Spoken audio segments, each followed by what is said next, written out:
So ఈ వెనకాల lane చూస్తే మనం కుక్కట్పల్లిలో ఉన్నామని అర్థమైపోతుంది. ఇక్కడ ఈ లేన్ స్పెషాలిటీ ఏంటంటే ఇక్కడ 2 టైప్స్ ఆఫ్ మార్కెట్ ఉంటుంది.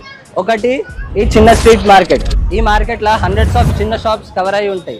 అండ్ ఇదే లేన్లో మీకు పెద్ద స్ట్రీట్ మార్కెట్ కనిపిస్తుంది. పెద్ద స్ట్రీట్ మార్కెట్ అంటే RS brothers and Chennai brothers లాంటివి. సో ప్రెజెంట్ మనము first target audience purchase mind set ఎట్లుందో తెలుసుకుందాం. Let's go. హలో మ్యామ్, మీరు ఇక్కడ ఎంత బడ్జెట్ తీసుకొచ్చినారు షాపింగ్ చేయడానికి అండ్ ఏ ఐటమ్స్ కొనాలనుకున్నారు అదే బడ్జెట్లో? నా బడ్జెట్ వచ్చేసి ఈరోజు 1000 rupees. I can purchase all the items like bangles, clips and everything, whatever all I want. అంటే మినిమం బడ్జెట్ ఒక 1000 rupees more than enough to get all what ever I like.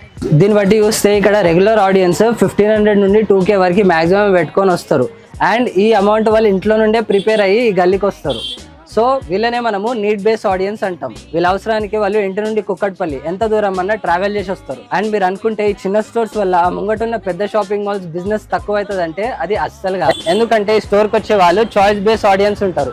వాళ్ళు ఇంట్లోనే 30 to 50K budget fix చేసుకొని ఈ కుక్కట్పల్లి లేన్లో వచ్చి దిగుతారు. అది కూడా ఒక్కరు రారు, వాళ్ళ ఫ్యామిలీని కూడా వేసుకొని వస్తాడు. ఎందుకంటే ఈ స్టోర్ ఆస్థెటిక్స్ కూడా అంత బాగుంటాయి, వాళ్ళ ఫ్యామిలీని కూడా ప్లీజ్ చేసేటట్టు. అందుకే మీరు బిజినెస్ స్టార్ట్ చేయాలంటే ఫస్ట్ మీరు నోటీస్ చేసేది మీ టార్గెట్ ఆడియన్స్ ఎవరు, వాళ్ళు చిన్న బేస్ ఆడియన్సా, వాళ్ళ ఏజ్ గ్రూప్ ఏంది అర్థం చేసుకోవాలా, వాళ్ళ బడ్జెట్ ఎంతవరకు మీ బిజినెస్లో పెట్టుకోవచ్చు అది అర్థం చేసుకోవాలా.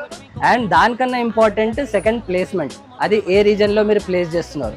ఈ 2 విషయాలు మీరు కరెక్ట్గా అర్థం చేసుకున్నారు అనుకో మీ బిజినెస్కి లాంగ్ టర్మ్ రెవెన్యూ కూడా దొరుకుతుంది అండ్ ఫ్యూచర్లో కూడా స్మూత్గా నడుస్తుంది.